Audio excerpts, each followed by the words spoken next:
सतीश के घर रोज काम वाली आती थी। वह उसे देखता ही रहता था।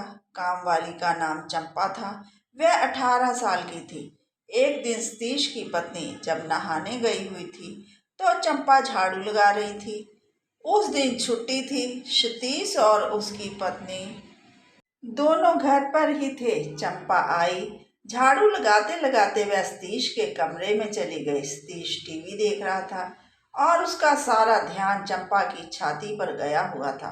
उसके अंदर काम वासना जाग गई। उसने चंपा के ब्लाउज में अपना हाथ डाल दिया कि छाती को जोर जोर से दबाने लग गया। पहले तो चंपा ने सतीश को इस हरकत का विरोध किया, फिर बोली कि मालकिन आ जाएगी। सतीश ने कहा वह नहा रही है और आधे घंटे के बाद बाहर आएगी। अब चंपा भी सतीश का साथ देने लगी।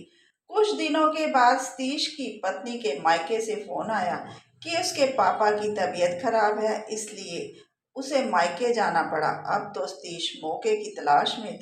अगले दिन सुबह जब काम वाली आई तो सतीश ने उसे पकड़ लिया और उसके गालों को चूमना शुरू कर दिया।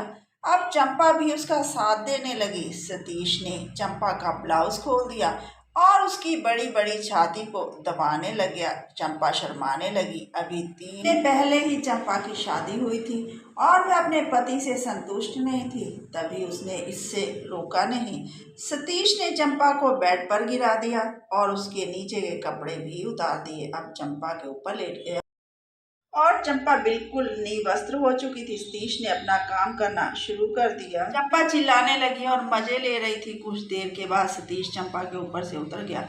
चंपा ने अपने वस्त्र पहने और काम पर लग गई।